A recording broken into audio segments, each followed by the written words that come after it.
Cordial saludo, profesor Juan Camilo Urazán. Bueno, el día de hoy voy a hablar del trastorno disruptivo del comportamiento. ¿Quién les habla? Lorena Toro Vélez. Antes de iniciar, quiero comenzar haciendo una aclaración frente a los siguientes conceptos que son de suma importancia. El trastorno disruptivo del comportamiento, TDC, agrupa el TDAH, el TND y el TD, debido a que va manifestando síntomas de uno u otro problema, dependiendo de factores genéticos, predisposición, e interactúan con la edad, el sexo y las condiciones culturales y sociales de la crianza temprana de los niños. El trastorno de atención, hiperactividad, TDAH, es un desorden de inicio en la infancia, caracterizado por la presencia de un patrón persistente de desatención, hiperactividad o impulsividad. Las personas con TDAH tienden a rechazar toda actividad que pudiera ser interpretada como una dificultad, una obligación o un obstáculo, en el contexto de las exigencias de una organización social regulada. La asociación de TDAH con condiciones familiares y sociales adversas produce el llamado TDC o complejo psicopatológico, TDAH-TD, severos, dependencia al cigarrillo, alcohol y sustancias cuyas consecuencias personales, familiares y sociales a partir de la adolescencia son generalmente desabastedoras. El trastorno negativista desafiante, TND, hace referencia a una forma habitual de responder frente a las normas o límites, la cual consiste en reaccionar desproporcionadamente con rabietas o pataletas, con irritabilidad y llanto para rechazar o evitar el cumplimiento de la norma. Estas acciones son reemplazadas a medida que el individuo va creciendo por una tendencia a argumentar o discutir de manera beligerante, intransigente y grosera las normas de los adultos, en especial con los padres, demostrando así el hábito de enfrentarse y retar con agresión a la autoridad. En cuanto a los grupos sociales, se caracteriza por un estilo hostil y molesto que no se detiene a pesar de las protestas persistentes de los demás. Sin embargo, cuando las bromas y el fastidio se devuelven, hay una reacción explosiva desmedida y descontrolada. Existe una tendencia a culpar a otros de sus errores y mal comportamiento. El trastorno disocial, también llamado como trastorno de la conducta, es una tendencia constante, premeditada y deliberada a realizar actividades que están dirigidas a violar los derechos de los demás. Se caracteriza por un desajuste serio en el cumplimiento de las normas básicas e importantes de la convivencia social, que se manifiesta en forma de delincuencia persistente y reincidente, con costos sociales elevados por lesiones o por pérdidas económicas. Las conductas disociales se pueden clasificar en aquellas desplegadas para violentar la integridad física de los otros, violencia y crueldad, en las orientadas a producir daño o menoscabo de la propiedad ajena, incendios, fraude, robo, asalto, vandalismo, y finalmente en las asociadas con las violaciones de las normas importantes de convivencia, fugarse de la casa o el colegio, engañar. Este tipo de trastorno puede tener dos inicios. El primero ocurre en la infancia temprana y alrededor de la preadolescencia. Se supone que quienes desarrollan el trastorno a esta edad van a tener un peor pronóstico y un mayor perfil de conductas violentas y delictivas. El segundo aparece en la adolescencia y se caracteriza por la presencia de conductas delictivas, las cuales suelen desaparecer en al menos 50% de los casos al alcanzar la edad adulta. Bueno, continuamos con la genética. Se postula que el TDAH, en general el TDC, es transmitido mediante un gen mayor dominante codominante. Esto indicaría que en una familia extensa, con un caso índice o probando, se encontrarán afectados que el TDAH o TDC en todas las generaciones. Se esperaría que aproximadamente entre el 30 y el 50% de los miembros presentarían el problema, y que la influencia del ambiente solo determinaría algunas variaciones en la severidad y en las complicaciones del trastorno. En el caso del TDAH, se propone que la complejidad estaría dada por la heterogeneidad del fenotipo, el cual, dependiendo del sexo y de la edad, tendrían manifestaciones aisladas o mixtas de cualquiera de las formas del TDC. Los estudios de gemelos adoptados y convivientes parecen corroborar este modelo de transmisión genética, pues se informa que las concordancias varían en ambos grupos entre 60 y 90%, cuando los gemelos son monocigóticos, mientras que la concordancia de los heterocigotos es del 20 y el 30%. Los estudios con los casos raros de gemelos monocigotos discordantes muestran que la aparición de síntomas de TDAH o TDC es uno de los gemelos. Esta está relacionada con la presencia de lesiones cerebrales. También se ha informado asociación con problemas obstétricos serios, con un muy bajo peso al nacer, hipoxia neonatal y con otros factores ambientales como exposición prenatal al alcohol o a la nicotina o metales pesados. Los estudios genéticos de asociación y de ligamiento muestran evidencias cada vez más fuertes que involucran modificaciones relacionadas con los sistemas dopaminérgicos como ligamento y asociaciones en el locus situados en la región telomérica del brazo corto del cromosoma 11. Otros estudios han encontrado asociación entre el fenotipo del TDAH y el gen de la proteína transportadora de dopamina en la región telomérica del brazo corto del cromosoma 5, en el cual se han sido investigados múltiples marcadores. Endofenotipos. La teoría de los endofenotipos ha intentado construir rasgos mínimos de alteraciones de las conductas o de modificaciones de la cognición o disfunciones emocionales para hacer los análisis del ligamiento, sin necesidad de recurrir a los diagnósticos realizados con patrón estándar de oro. Para algunos autores, consideran que el modelo dimensional o cuantitativo de la conducta de la cognición, de la actividad electrofisiológica y de las que señalan los magnéticos, produciría asociaciones más fuertes para explicar mejor la naturaleza genética y evolutiva de este TDAH, a través de una propuesta de predisposición, fragilidad contra la persistencia, la plasticidad, en interacción con diversos factores sociales y ambientales. Los factores ambientales, en ellos podemos encontrar los factores de riesgo prenatales, neonatales y de la infancia.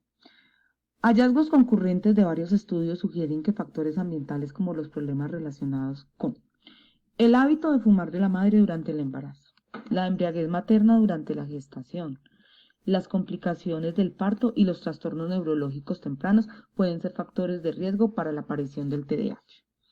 En un estudio realizado se observó que los hijos de madres que fuman durante el embarazo tuvieron un coeficiente intelectual significativamente más bajo que el de las madres no fumadoras. Estos hallazgos sugieren la existencia de algún factor ligado al consumo del cigarrillo materno, el cual estaría asociado con alteraciones en el desarrollo cerebral de los niños. En otro estudio se evidenció que no se encontró una asociación significativa entre las complicaciones del embarazo y el parto. Estos factores de riesgo y factores genéticos no están relacionados con el diagnóstico de TDAH. En un estudio con niños colombianos de 6 a 11 años de edad, residentes en la ciudad de Medellín, 200 casos con TDAH y 200 controles. Se observó que los factores de riesgo más frecuentes en el grupo de niños con TDAH fueron en su orden amenaza de parto prematuro, en un 20%, amenaza de aborto, un 18%, hospitalizaciones en el primer mes, el 17%, gripas con incapacidad, 17%, y consumo de cigarrillos, un 7%. Por otro lado, otros estudios postulan que los niños con TDAH, con bajo coeficiente intelectual, tienden a su vez dificultades generalizadas de los aprendizajes. Sus padres presentan generalmente psicopatologías múltiples, tienen bajos ingresos, baja escolaridad, un bajo coeficiente intelectual y condiciones familiares y sociales caóticas. Este complejo de factores múltiples adversos asociados al diagnóstico de TDAH en la niñez predice la presencia de TDC y dependencia de sustancias en la adolescencia. Es lo que se ha denominado el complejo TDAH y TD, dependencia de alcohol, cigarrillo y otras sustancias, que parece originar de la interacción compleja de factores genéticos relacionados con el TDAH, factores de riesgos causantes de lesiones cerebrales y condiciones sociales caóticas. Por último, en un estudio en Medellín, con adolescentes de sexo masculino, infractores con TD, emparejados por edad con adolescentes no infractores y sin TD, se encontró una alta asociación de historia de síntomas severos con TDAH y TND durante la niñez de los adolescentes, infractores como TD. Además, los adolescentes con TD tenían un coeficiente intelectual significativamente más bajo, una menor escolaridad, con condiciones sociales y familiares desestructuradas, con pautas de crianza que fracturaban en lo agresivo, había un maltrato, y lo permisivo, negligente, al compararse con los adolescentes controles. Se especula que esto puede dar una explicación, en parte, a las condiciones de desorganización social y de violencia que vive nuestro país en la actualidad. Bueno, continúo con el modelo de la deficiencia de neurotransmisor único, dopamina. De acuerdo con un estudio de biología molecular, se postula la existencia de una alteración de la estructura de los receptores D2 de dopamina, la cual estaría codificada genéticamente. Comics y Coles, 1991. Esta hipótesis ha sido acogida por muchos autores basados en estudios morfológicos con resonancia magnética nuclear, RMN, del cerebro, y de respuesta clínica a los medicamentos dopaminergéticos y el incremento de los síntomas con medicamentos antagonistas de la dopamina. Bueno, continúa con la noradrenalina. La hipótesis noradrenérgica se fundamenta principalmente en la respuesta positiva en el control de los síntomas de TDAH cuando se suministran medicamentos que aumentan la actividad noradrenérgica en el cerebro. En los pacientes tratados con medicamentos noradrenérgicos se ha encontrado que la eficacia en el alcohol de los síntomas del TDAH se correlaciona con un aumento de la excreción de epinefrina en la orina. Esto nos lo dice Elia y Coles, 1990. Continúo con la serotonina. Se ha demostrado que algunos medicamentos que incrementan la actividad de la serotonina, como los antidepresivos inhibidores de la recaptación de serotonina, pueden mejorar de manera progresiva los síntomas de TDAH, especialmente en adolescentes y en adultos. El diagnóstico. Desde la perspectiva del diagnóstico clínico psiquiátrico, se ha establecido que el TDAH produce síntomas persistentes de inatención, hiperactividad, impulsividad. Algunos de estos síntomas deben estar presentes antes de los 7 años, con un impacto negativo en las actividades académicas, familiares, sociales y laborales. El diagnóstico patrón de oro aceptado por las guías clínicas en EUA es el realizado a través de una de las entrevistas psiquiátricas estructuradas validadas por la Asociación Americana de Psiquiatría. También está la concordancia en la evaluación por parte de los psiquiatras con entrevista semiestructurada o el consenso de un grupo de expertos, entre los cuales debe haber una psiquiatra, experto en trastornos de conducta en niños y adolescentes. El diagnóstico TDAH se le puede agregar el diagnóstico de TD o abusos de dependencia de sustancias, depresión, trastorno afectivo, bipolar, ansiedad, los cuales pueden considerarse como comorbilidades. La entrevista psiquiátrica para niños cuenta con una versión para padres y otra para niños. Los síntomas son evaluados a partir de la descripción de la evaluación durante un año y el último mes de presentación de los síntomas. El instrumento evalúa 6 alteraciones funcionales específicas relacionadas con los cuidadores, familiares, amigos, docentes y el funcionamiento escolar en general. Los cuestionarios son una herramienta útil en el diagnóstico del niño con TDAH, por cuanto proveen una medida para cualificar la opinión de los informantes, expresada de manera cualitativa. Las escalas de rastreo de padres y maestros son cruciales en la comprensión del TDAH y en la determinación de las causas y factores de riesgo asociadas a cada subtipo.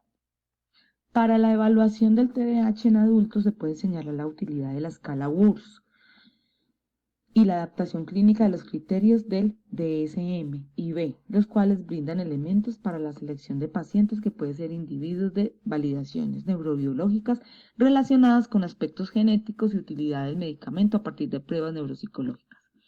El estudio cooperativo norteamericano, coordinado por el Instituto Nacional de Salud Mental, ha usado una metodología de doble ciego y de tratamiento cruzado.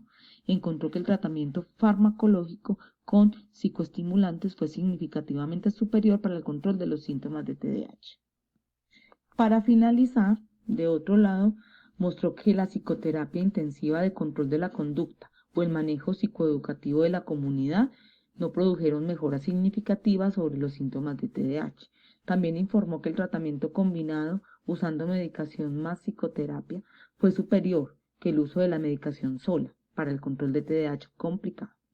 La psicoterapia de control conductual intensiva fue igual al manejo psicoeducativo de la comunidad, produciendo una mejoría significativa superior al placebo.